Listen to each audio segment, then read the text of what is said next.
And ladies and gentlemen, welcome back to The Modern Man. Today is episode 17, I think. Fuck, I might have got that wrong.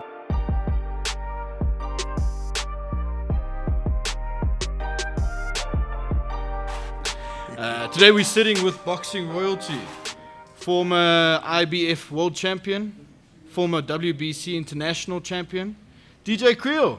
Welcome, bro. What's up, Welcome, bro? Thanks bro. for having me, man. Damn, Awesome. dude. Just saying that intro, that's some crazy things, bro. Yeah. International champion. And you know what? What's scary is where I come from. Where I came from, you know. Yeah. I mean, Talk us just through it, saying Bruce. that by yourself. Yeah. Let me explain to you. Like, having only 3 amateur fights, becoming a world champion, that's something special. If you Yeah. know, obviously, for the boxing listeners, they would understand what that means. Yeah. And what does that Proper. mean, bro? Like I say to you, starting from an amateur pedigree, usually guys become, most guys Yeah. come from a big amateur pedigree, Yeah. become a world champion. I mean, I only had 3 amateur fights. Before you Kept went on professional? going. I went professional. Yeah, before Yeah. I went professional, became a IBF World Champion, man. What got you into that, bro? Like, what made you want to start boxing, bro? Just punching people in the face. Yeah, who does that, eh? And getting punched in the face. And bro. getting punched. I try and miss those shots, bro. Yeah. I don't want to get. The name of the game is to hit and not be hit. That's true, bro. But That's yeah, family. It was a family Yeah. sport. Okay. Yeah, my grandfather boxed, my uncle boxed, Yeah. older uncles. Yeah. Yeah. So it's a family sport. So you just started from young, bro? Yeah, yes. 6 years old with the gloves on, or what? 8 years old, stopped Yeah. for a while, and then I took it serious from about 12. Yeah, And then yeah, from yeah, there I just yeah. kept on boxing all the way. I haven't stopped since 12 years old. So where did you go to get the skill set that you have now, bro? So like, as you say, you did your amateur fights. How did you get into the professional thing? Do you have to go through like this is from a person I have fuck all idea about boxing. Yeah, bro. yeah. So we're here to learn a little bit more. How do you become a professional boxer? Never mind like you can say I'm a boxer, I'm an amateur boxer, stuff like that. But what kind of criteria do you have to go through?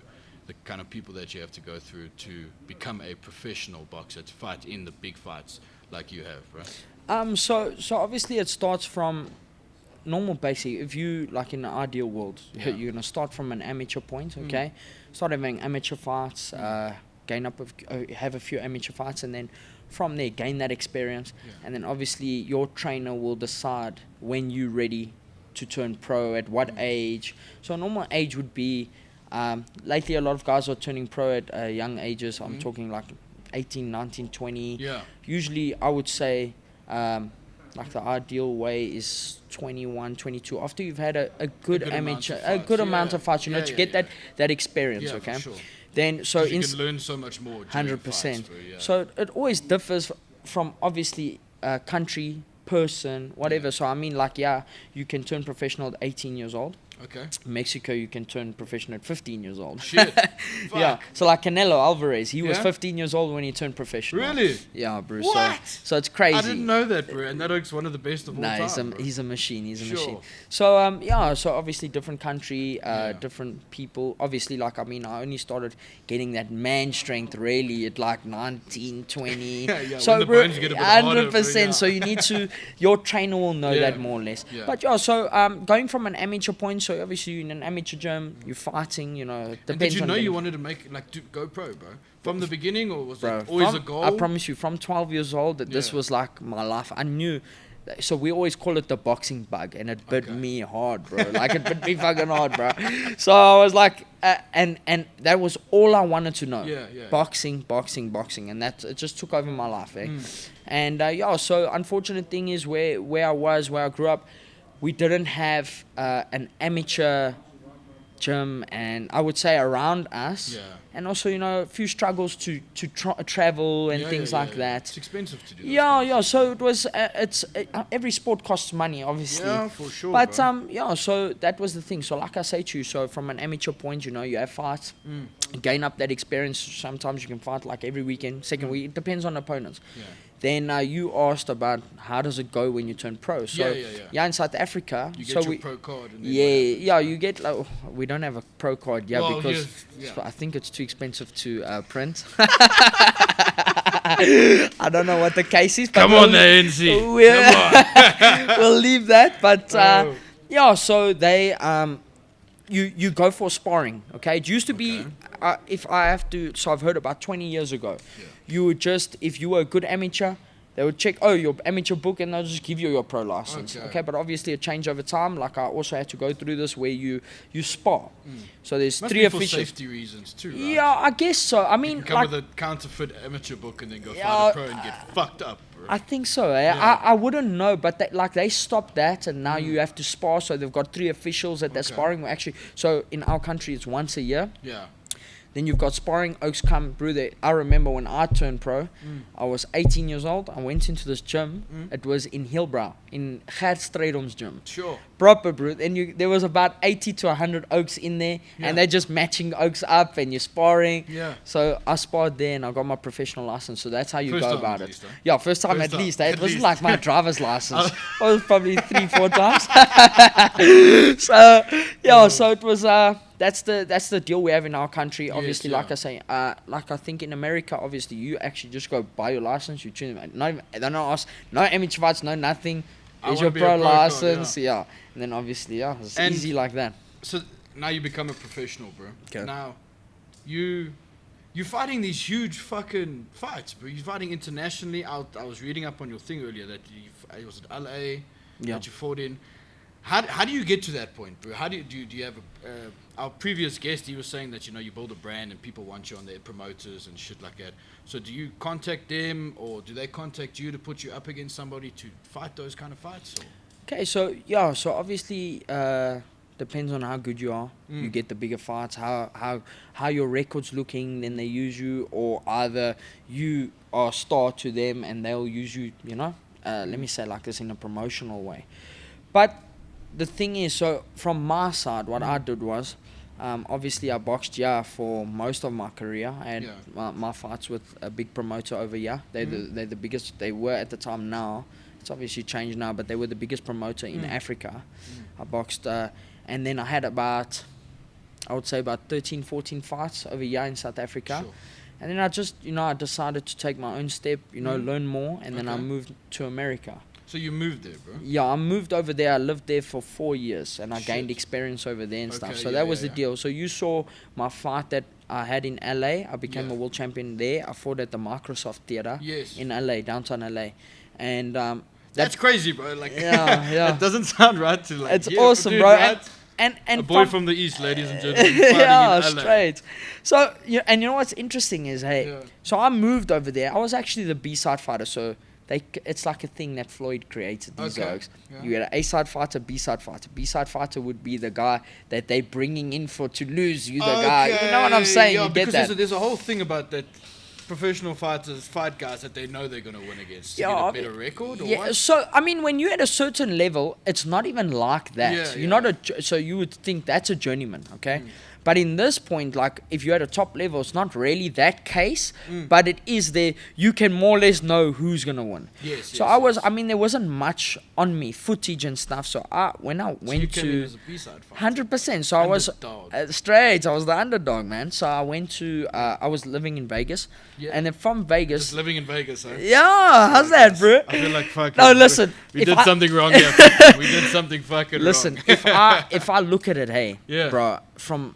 It's amazing where I've been, where I've come, The journey you've had, the bro. journey, I would have never said, bro, you got this young kid from Melbourne East, bro. It's fucking amazing if you ask me. No, for sure. I was in Well Vegas, done I to became you, a... bro. Thanks, brother. Well Thanks, done to man. you. Okay, wait. So we're digressing. We were back in California, Yeah, so I was in Vegas, and then from there, I got an opportunity that tuned me. So a guy named Sean Gibbons, he actually manages, he's like Manny Pacquiao's agent. Oh, fuck. Okay. Yeah, so so he works with Pacquiao. He's actually the president of Manny Pacquiao Promotions. Okay. He gives calls to the people I know. Yeah. Come, we're putting this kid on. So obviously from our side, we know, man. I know the boxing industry. So like, I'm the B-side fighter. It's the boy's hometown. He's with Robert Garcia. Okay. And they obviously need an opponent. They see, this is gonna cost cheap. It's Vegas. We don't have to fly him out all the way from Because obviously from I'm a small fighter, which meaning like I'm in the lower categories. I was looking at the weight you fight at. Yeah, Bruce. So it's like 51 kg. Yeah. It's crazy. It's crazy. What? So Yeah, like in America, like it's not a big weight category. They don't put those kind of fights on the big networks. But this one was, because obviously this kid, Carlos Lucono, who I beat, he was promoted by Mikey Garcia, who's a big fighter. So they put us on the bill. And from there, they said, okay, well, he has a cheapo. We're going to bring him from Vegas. We don't have to bring him from the Philippines, South Africa, nothing like that. He's right here. We're going to fly him out cheap. And then we'll get you a win, my boy. And hey, unfortunately, it didn't happen like that for Carlos Lacona. So Shout out, Carlos. they chose the wrong dog, bro. They chose the wrong dog. Someone from the west, never mind the east. Straight, bro. I'm gonna get shit for that one, bro. Straight, no. Tell me about that fight, bro. Like, was a as you said, it was a Microsoft theater, bro. Jeez, bro. So like, I caught a little bit of a shock, you know. I had like that big match temperament shot. What is that feeling, bro? No, amazing, eh? Like, listen, walking out there, you know, you're on the top. I was on Leo Santa Cruz's undercard. He was fighting. Leo Santa Cruz is the guy that Javante knocked out so nicely the other day, not recently, exactly. And he tripped him shit on the Garcia fight, bro. Fuck. So I was on that Oaks undercard, and it was a big moment, you know. And I think also the moment got to me. So up until the 12th round, okay, I was actually down on the scorecards. Okay. My trainer at the time was Kenny Adams, former head Olympic coach for the USA team. Fuck. Yeah, proper. How do you get that right though, bro? So connections from this side, obviously. Yes. So my first trainer over here, we'll maybe get into that. His name was Rupert van Asvegen. Yes. And I had another guy who was also a part of my team and helping me out always and stuff. He helped me while I was an amateur. His name's Jan Bergman. Okay. Them two knew Kenny, and they set me up with Kenny that side. And that's more or less that story. They set me up to train with him. Yes. And I went over there. To make the story short, I went over there, checked me sparring. He was like, kid, you have to get this out. I'm going to make you a world champion. There we go. So that's how I got that. Yeah. And then, so... Great, so wait, we're back in the 12th round. So we're back in the 12th round. This is like a fucking Creed movie, guys. Bro, this was like Rocky. You're losing, getting beat up. And man, like I still remember my right eye was closed, bro. Shut. Yeah. I could hardly see out of it. Yeah. And he said to me, so he actually told me in the 11th, he said to me, listen, we're down on the scorecards. You have to pick it up, eh? Yeah. So already from the 11th round, 10th or 11th, and I'm throwing harder. I'm throwing with intention to hurt. Yeah, not like just to kill, bro, yeah. like to kill, bro. And I'm throwing. And I remember in the 12th round, I hit him with a left hook, bro, and the soak buckled, and I saw, I've got this guy, bro. My heart dropped because I was down on the scorecards, and I was like, shit, man, this soak's tough, Mexican boy, bro, yes. like just tough as nails. Yeah. And it's all going very fast for us, but for you it must bro, have been going slow, it was crazy. Eh? Yeah. It was a very it's an unexplaining. it's unexplainable to tell you the what feeling, what it feels like, sure, you know. For sure. But unless you're in the moment. In the moment, sometimes 100%. it's like one of those pictures don't do it justice kind of thing. 100%. There we go. So 11th round, picking up my shots, throwing harder. Yeah. 12th round comes, I rock the soak with the left hook. My heart drops, bro. I've got this guy. This guy grabs onto me, holding for dear life. So there was the point. So I saw him rock, but when he holds on me and he holds like that, I tried to push him off and he was holding tight. Yeah. I knew, boy, I got you. Got this guy, yeah. Referee breaks us. I go in, I hit him with a double right and never forget it. Double right and I hit over and right. Drop this guy. Yes, bro. What an amazing feeling. What an amazing feeling. Yeah. So gets up. This referee, he gets up. Yeah. Referee lets him go. We hit again. Hey, I get closer. I hit him again. Boom, down. Yeah. Goes down again. So obviously, like I said, I'm the B side, bro. This one's supposed to win, you know. Yeah, for sure. Hey, lets this guy get up. This guy starts stumbling back. I said, oh no, I have this. Now I've probably got half a round left of the 12th round. Yeah. And I just ran in and I dipped him. Boop, I hit him with another right hand. So this right hand was working like a machine, bro. So I dipped him again, and there the referee called the fight, bro. My heart, I can't explain to you. I was in tears. You know, from 12 years old, that's a fighter's dream, is to become a world champion. Never mind a multi-division world champion. From your beginning of your career, you think of becoming a world champion, bro. That just happened. Now imagine you're 12 years old, you're grinding, you're grafting all the time. 23 years old, become a world champion.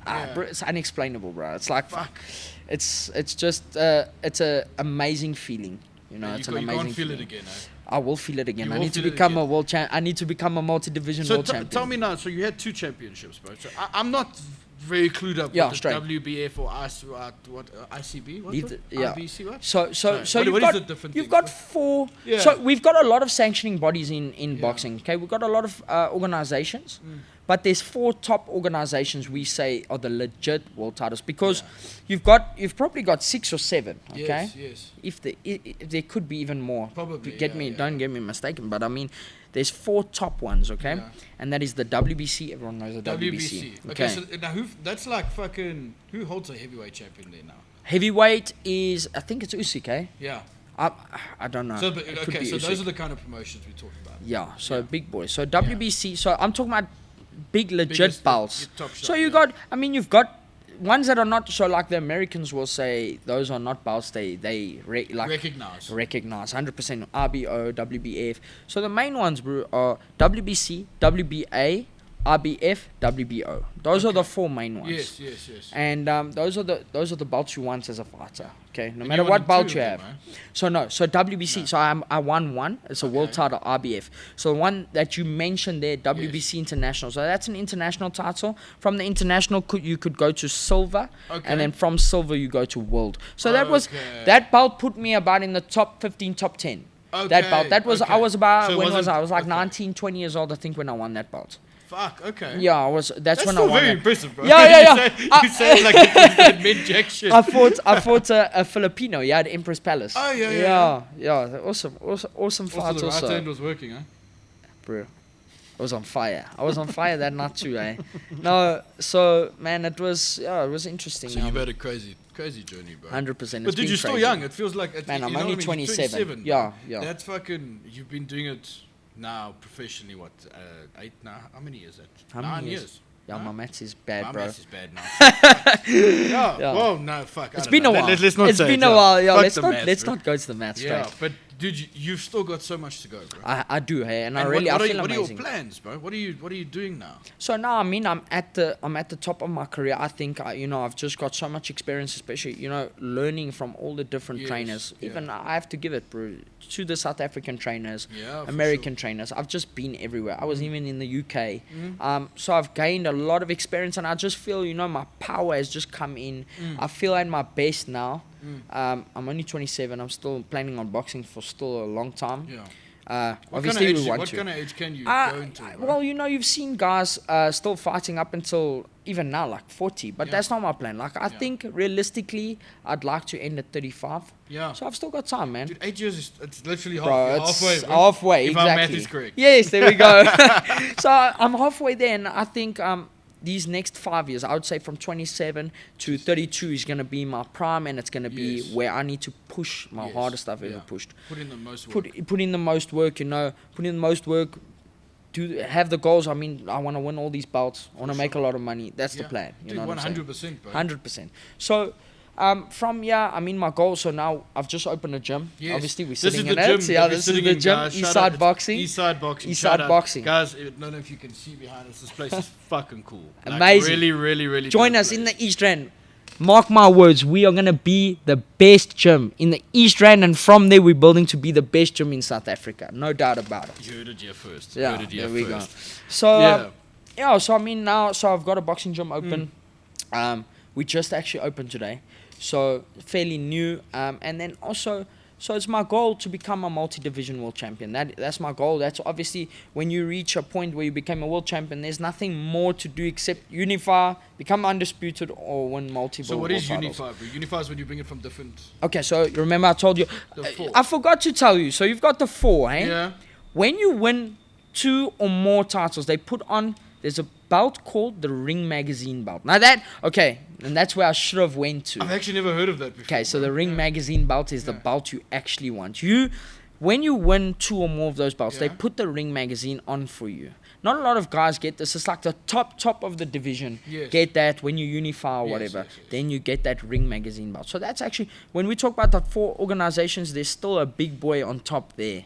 that Top you're dog. only the Yeah, top yeah, dog when you're only when you've unified. So unification Yeah. means you either win 2 or more of those belts. Okay. 2 or more. You hold the of four. those in the So 4. you win, let's say, a WBC and an IBF. Then you have that. unified. Now after that, they'll say your next fight maybe or whatever, or they even give it to you because you're a top fighter. They say, okay, now you're the Ring Magazine champion. They give you that belt. But so then you're the top dog. We actually got a fighter. We've had 3 fighters here that have had those belts. Okay. Yeah. There was Victor Wheel. Okay. He had Victor Wheel. Actually, Brian Mitchell just got one. Okay. And Heki Butler. Okay. So I'm trying to think Because of South the other one. Africans don't do bad in boxing. Oh man, listen, if you talk from a sense like this is why I don't think boxing is not a big sport in our country. Yeah. But we've got the top fighters. I was about to say, why isn't it a big sport in our country? Because don't get me wrong, as you say, you go to the Emperor's, it's fight night's fun, bro. Yeah. Like that shit. But it's not. Where it It's should not be. levels. Yeah. It's not where it should You be. go bro. there. I mean, you go to any boxing event and you will never see. I haven't seen the last event I was at that pulled more than 3,000 people was Casper Novest versus Nut Music. I was about to say. Oh, and that's why it's not. That's Hey, not all yeah. respect to the Oaks. Okay, we'll but get it's into it's YouTube a- boxing now. It's a celebrity fight, you know. Yeah. But when you talk about top, bro, I Actual don't think boxing, I haven't seen an event fill up 3,000 people yet in our country for many years. Now you're talking a few. So But that's fucked, though. It's messed up, bro. Because, listen, 3,000 people's. It's not a small amount of people. it's a smaller amount of people for Well, big fights. Dude, that's what I'm saying. Because Yeah. how much are you getting in the big ones, bro? They're filling up stadiums of 100,000, bro. Stadiums. Stadiums. So this bro. is what I was gonna get at. If you're talking the 80s, Harry could see it, bro. Yes. He pulled at I think it was Loftus, 80,000 people. Just shows you how our country has dropped with boxing. You know? And it's weird because now we have the social media and the technology you to would make think it big the marketing. again, You think it would be there. But it's so not. I don't know what we lack. Actually, that's a always sad also. point. I think it's mostly marketing. It has to be good marketing strategy, and also you have to have also the content. So that means good fighters. And I really do think we have very talented fighters in our Yeah. country. It's just that it's not marketed well, I think, to a point. And we don't have a top dog like a Floyd, a Canelo in our country Yes. that people want to say, oh, I want to watch this guy. Because, you know, we actually are, you'll see in our country, think about it. When you watch a fighter, you watch boxing, you know Yeah, boxers. So it's very humble, Oaks, bro. Yeah. They're not talking shit and stuff. And I think that's a big point where we lack. Yeah. Is we 'Cause don't that's have where that UFC superstardom. wins, Yeah, bro. bro. Yeah, It's all yeah. about that show. It's about we a are showman. entertainers. Yeah, We're 100%, entertainers, bro. So 100%. we need to entertain. Oaks need to become assholes on camera. I think Is that's it might listen. It makes for better TV. It does. Like it's a bad saying to say, content. but like Oaks sitting across the fucking room, they don't genuinely actually have to dislike each other. Yeah. But I could come up here and be like, I'm gonna knock you the fuck out. You know what I mean? Straight, And bro. people will now want to watch that. Yeah. But if Oaks are like, oh, you know, it's a good fight. And whether they want to watch you lose or win, it doesn't matter. You're watching. That's it. That's You're all. paying the That's all I pay-per-view, bro. want. That's Straight. it. That's it. Yeah. So I do think South Africa does need to come with the showmanship, Yeah. bro.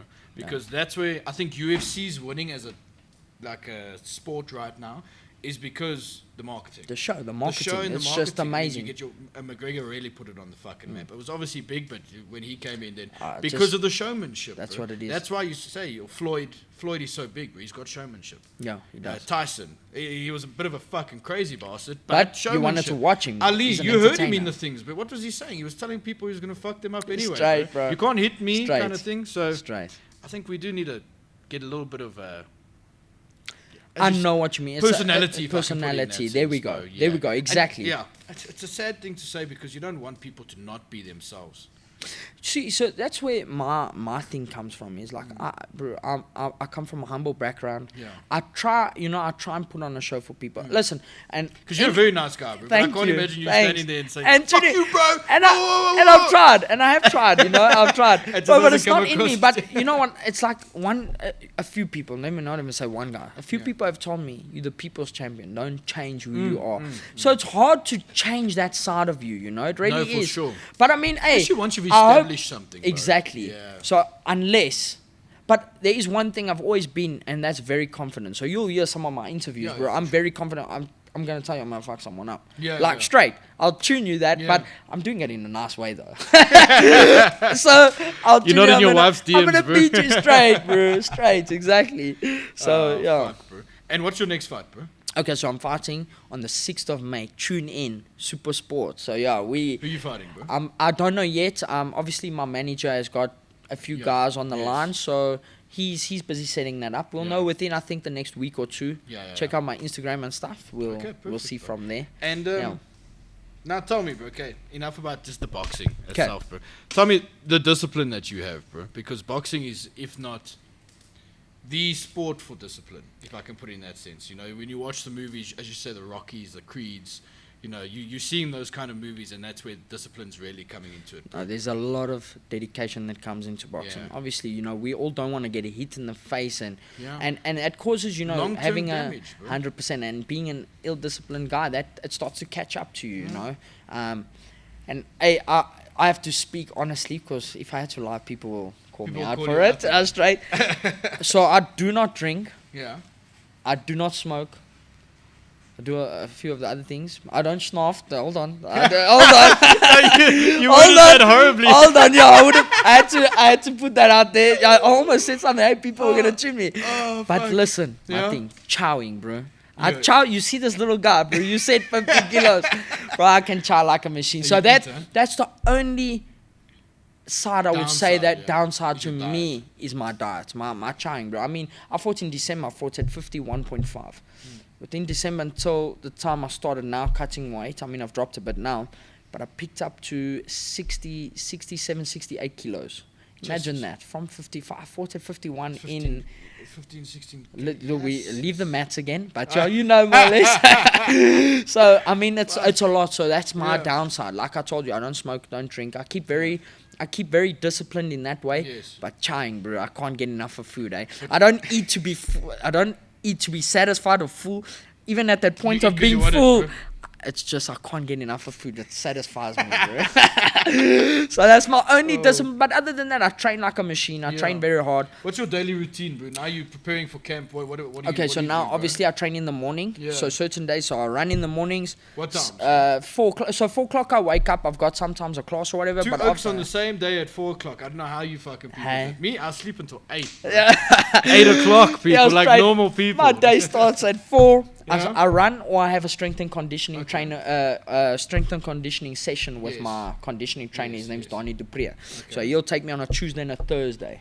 And then other days, Mondays, Wednesdays, Fridays, I run, or in the afternoon I'll go run. Depends on what day. So there's different. So my normal routine, like I say, let's say for instance on Monday, running in the morning. From there, chill. So now obviously I've started the gym. I'll have my clients and things like that. 12 o'clock, so I actually I go from here, I go at 11 to Colin Nathan, that's my trainer, and from there, I have my session, from 11, I would say, our session starts at 12, I try and always be early, warm up a bit, so let's say from 11:30 until 2, I'm busy there, that's my boxing session with him, and then at night, sometimes I'll push in an extra session, so either 2 to 3 times a day, I'll train when I'm in camp, so when I'm in camp, mostly 2 times a day, sometimes 3, so I'll push to 3. And every day, Monday every to Sunday. day training. Sunday, so I don't do a hectic session on a Sunday. I gym with some of my friends and stuff, but I'm still busy. You know, I try and still be busy. They say take a relaxed day. I try, bro. I have to stay busy. When you're a fat oak like me, you have to be busy. Bro, if you want to eat like this, you have to train. That's also probably why you eat so much. It's because you burn so many calories throughout the day. You got to keep it going, bro. I'm very busy. I'm very energetic. Also, anyone in the gym and stuff, they'll tell you I'm always talking shit, jumping around, jumping around, going on. I came here yesterday, 5 p.m. on a Sunday. I was lazy as fuck. This guy's happy. I'm like, straight. So. The energy's there, and like you say, probably maybe that could be why I'm trying like a machine. Like that, but also, food tastes amazing, bro. Food is lekker, bro. Food tastes really, really good, bro. Yeah. So, sorry, I just want to look at my notes here quickly. I had one thing that I wanted to say before. Dude, okay, I read a thing that you lost your first fight. Yes, 100%. So you've got an incredible record, bro. It's 20 fights, 17 wins, 2 losses, and one draw. That's fucking impeccable. But you lost your first fight. That, I don't think people understand that. So if you lose your first professional fight, to come back from that, so must have been wild, bro. Bro, so that's what I was trying to explain to you earlier. Like to become a world champion from where I've come is just, to me, I think it's truly amazing. I mean, I've been told, don't get me wrong, but I also step back and think, shit, fuck, this is amazing. I mean, like I said to you, I had 3. So you forget about losing the first amateur fight, first professional fight. Hold on. I had 3 amateur fights, I told you, eh? 3 amateur fights. I lost all 3 of those amateur fights. So you lost 4 fights in a row? Oh, 4 fights in a row. So at 12, between this makes the story 10 times better. No, 100%. Listen to this. Yeah. 12. So from about 12, no, I started. So when I had my first amateur fight, about 13 years old, up until about 14, 15. Okay, I fought 3 amateur fights. I lost. Said to my one trainer, "Oh, fuck this," crying like a little girl. I should know. I don't want to train. I don't want to box. I'm just gonna train. He says to me, "No, don't stress. Just keep on training. Yeah. Leave the amateur system." I was like, "Okay." Not everybody would say this. I listened to him, and I just turned pro at 18. So then, but this is my thing. So I lost my first professional fight, like you were saying. Yeah. I lost to a guy named Colin Tlobatla. I lost to him. And I believe if I had good amateur experience, that wouldn't have happened. So yes, okay, it doesn't matter where my career, but I mean, it still played a role. You know what I'm saying? Sure. So yeah, I lost. Funny, bro. Fuck. I lost my first professional fight. How did you lose on points? I lost on points, At least you never got knocked out, bro. I got dropped in the second round. Okay. I got dropped, and that cost me actually the fight because I was winning. I was winning every round. That drop costed me. It's a 4-rounder, so that puts you 2. Though, yeah, that was 4 rounds, 3 minutes a round. It was like this, and that costed me 2 points. They could have maybe given another round to him, which I still think I actually still won every single round except where I got dropped. Yeah. Okay, but anyway. Then I rematched him and I beat the same guy. So let me just fix that, eh? I lost my first fight, but I rematched that motherfucker, bro, and I beat his ass. Straight. By unanimous decision. There's nothing better than that, bro. Let's expect a trilogy, bro. Make it out of this. Oh, no, fuck. Oh, no, fuck. No. I fought some boy. Where was he from? Alexandra, yeah. Yeah. I'll never forget. Shit. Colin Tlobatla, yeah. And tell me about your little one, bro. You're a dad. Amazing. I'm a dad, bro. So now he's a year and 5 months now. Yeah. Just a blessing. We're just saying it, I think, yesterday. I can't imagine not having a child, like I mean not age, I'm saying like a person not having a child, a person not having a child, like it's just been a whole mind change. I love him to bits. His name's Caleb, by the way. Yes. So he Shout has out just Caleb when you watch this one. 100%. There we go. So I mean, me and my wife, our lives have changed completely, bro, just because of him. You know. It's a whole different change, whole different mindset. Everything now is about him. I need to do good for him. Yes. And I mean, you don't even think about it, but that kind of mindset even makes you a better person because now you've got something. I mean, we've had a couple fathers on this thing and tell us the exact same thing. Yeah, that having a kid changes your whole life, makes completely. you a better person. Right? Better person, because like I was saying, I mean, I had that drive to become a world champion and this, but I know now I've got my child. Better I do better for him. So it's not I'm not thinking about myself anymore. I want this for myself, but now there's someone to think. I've got that extra push, that extra motivation that just pushes me to another level. So it's amazing. Married, bro?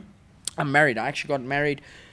And we now married 4 years, will be 5 years in December. Fuck. Yeah, okay, bro. so you got married young, bro. Young. Married young. How long you been with her? I've been with my wife now. It will be in September 11 years, bro. 11.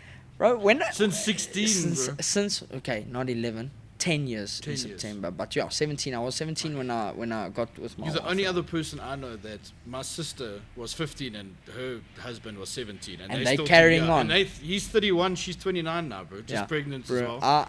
I love my wife too, but she's been there on my side. Yeah. I can't imagine anyone else on my side. I can't. How important is that for you, bro? And that's one of the dedication parts. You know what I'm saying? I mean, I've never been that kind of party person going out and stuff. I mean, I got my wife, and then from them, and I've been at home always boxing. She's with me in my boxing constantly.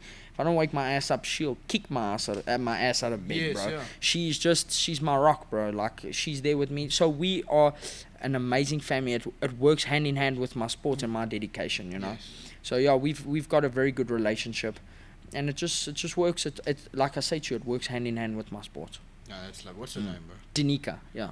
Shout out to Nico when you watch this too. Love you, babe.